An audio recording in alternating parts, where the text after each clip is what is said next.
Hey guys, my name is Lilly and today I want to talk about Firewood being the new toilet paper. Look at this newspaper article and it says that people are buying up all of the firewood, so the price has gone through the roof. There's almost no firewood available anymore. And if you get some, it will be really expensive. Now what I've observed personally is that people are really scared. They are scared that they cannot heat their homes anymore because they fear that there will not be enough of natural gas coming from Russia anymore. And some people have electric heat pumps, air heat pumps. And if there's a blackout or no electricity for some kind of reason, then you also cannot heat your home. So there are two main reasons for this. And this is why people are now buying firewood.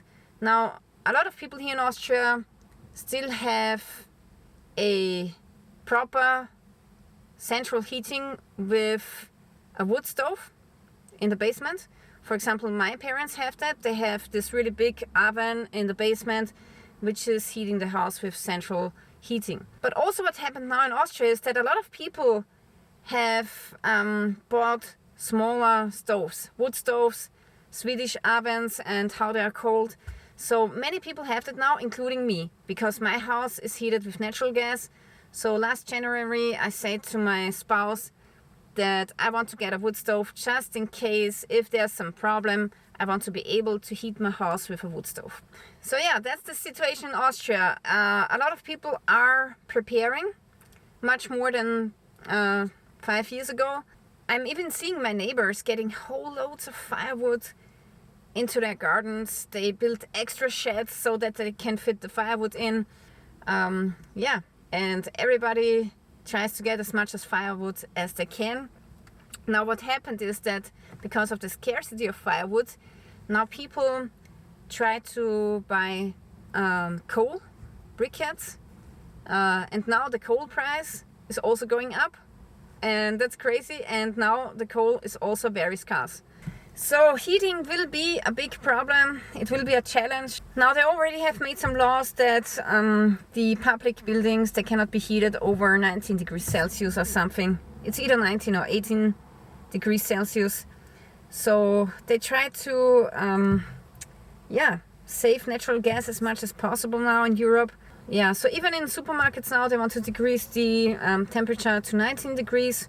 Now the next problem that we have is a potential upcoming blackout, and people are also preparing for that. So every fortnight, every week there's an article in the newspaper about a blackout and how likely it is. A blackout is really dangerous. People don't realize how dangerous a blackout can be, especially if you live in the city and if you are driving. So once I have experienced a small power outage here in my city. It was only taking like 40 minutes or so, but I was driving and we have some traffic lights here, and without those traffic lights it's really dangerous. So I was driving home, I was just getting some stuff from the supermarket, and I had one more traffic light to go, and then I realized, hey, there's no light on the traffic light.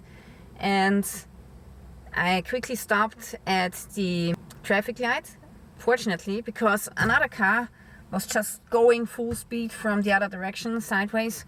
So it was a really heavy pickup truck, and if this truck would have hit me, I think I would not have survived it. So it was really a close situation, and only because I stopped, I could avoid this accident. So unfortunately, what's going to happen in the blackout situation is that people will get injured on the streets because the traffic lights are not working anymore. Then also, if your phone is still working and you want to call an ambulance, I believe that you will have a hard time to get through, because a lot of people will call the ambulance or the doctor or the hospital. So the question is, can you treat yourself for minor injuries or not? And for this topic, I've gotten this small medical surgery kit by the company Polymedical. So in case I have a small injury which I can treat myself, maybe I just have a cut, a deep cut which has to be sutured, I want to be able to do it myself, right?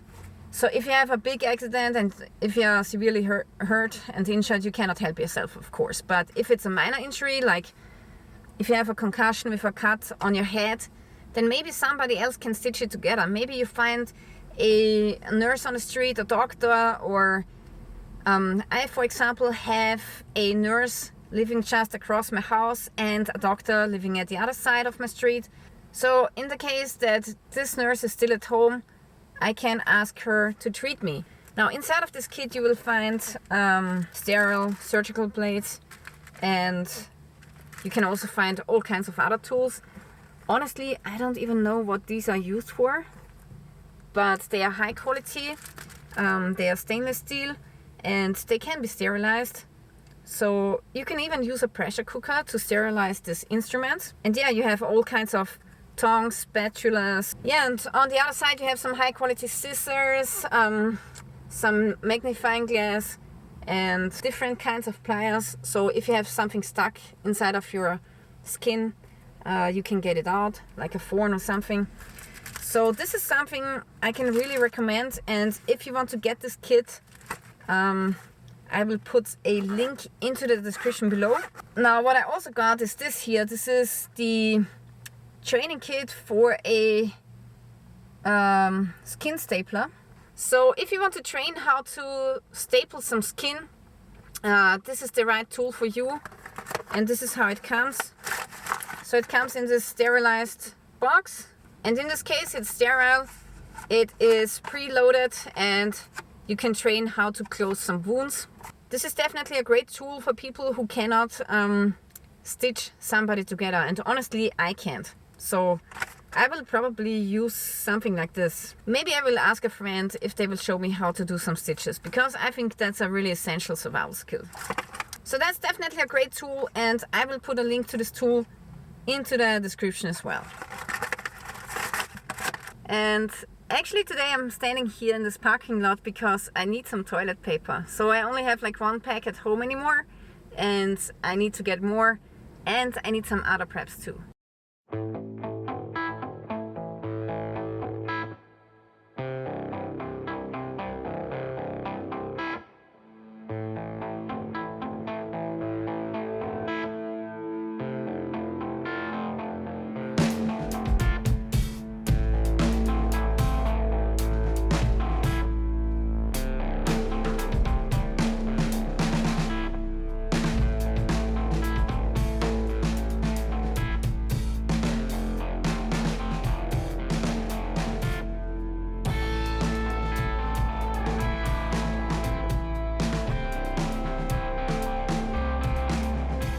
This prepping haul cost me 350 euros. So that's not too bad for this prepping haul.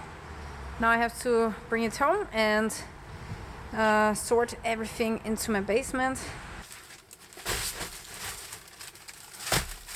Alright, so I'm back home, and now I'm taking this Sharpie here and I will write the best before date onto the jars, because then you can see everything at the first glance.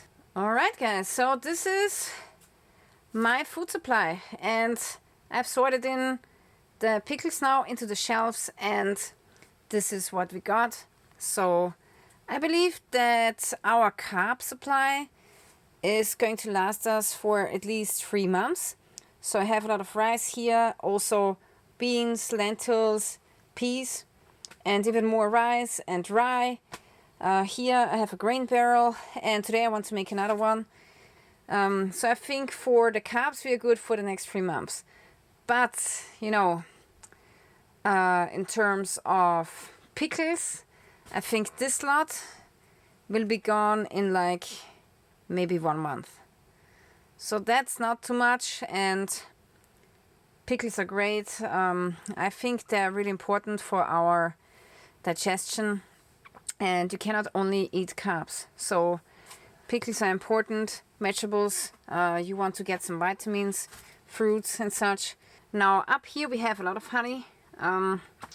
This honey alone will carry us a long way.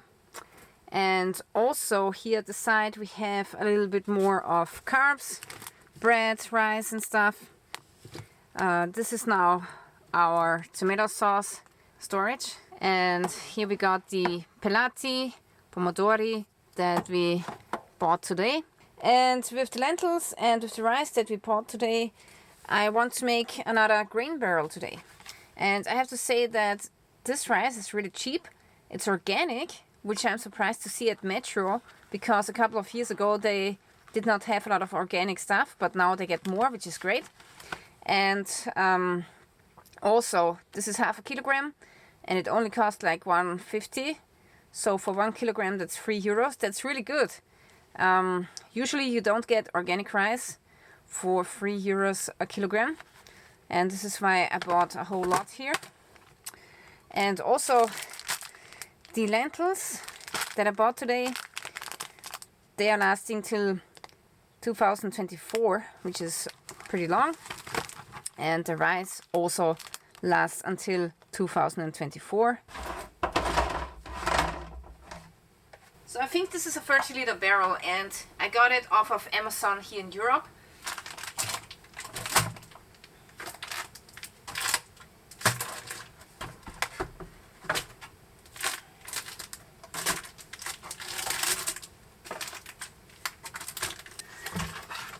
So here in this barrel I have wheat and rye, but the expiry date says 2023. But I've used some oxygen absorber inside, so it should hold longer.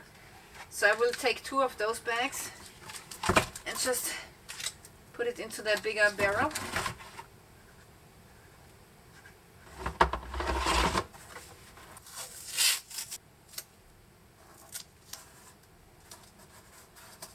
Okay, so now we have prepared 1 grain barrel, which is lasting at least until 2024, with rye and wheat, which is lasting longer because of the oxygen absorbers. And yeah, this is my prep for 2023. And I'm going to change out this barrel like every year to make sure that I always have fresh food. And the contents of the barrel, afterwards I change it out, I'm going to eat, and it should be plenty of time until the lentils and the rice is going off. Now actually I have completely forgotten what's in this barrel here, so let's check out the contents. Okay, this is buckwheat and some rye. Okay, so this is a grain barrel only. So this is something that I would store for a longer time, because grain in its whole state is lasting longer, of course. So this I will leave here for maybe 2 more years, and then in 2 years I'm going to switch out the content, and I will either mill the grain, make some bread out of it, or I will feed it to the chickens of my cousin.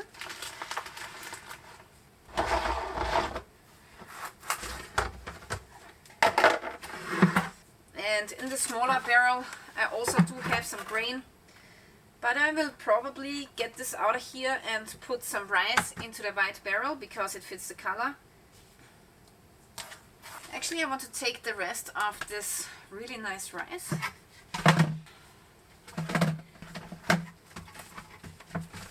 Okay, I just went through all of my rice, and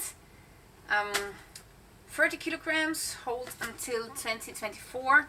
And this pack here, this is not vacuum sealed, but it still will be good until 2024. So I take this one. Let's see if I can fit it into my small barrel here. Yeah, that's perfect. So now in here I have rice, which at least holds till 2024. And now with the rest of the grain, I make another grain barrel, because I have another one here which is empty.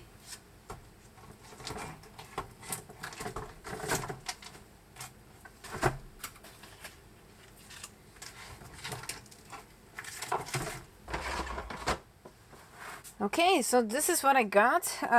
This barrel here I would consider a prep-up barrel, and that's because We have mixed some lentils with rice, and if you combine lentils with rice, you will get a full protein. So even if you cannot acquire some meat because hunting is not possible or fishing is not possible, then you still can survive on lentils and rice.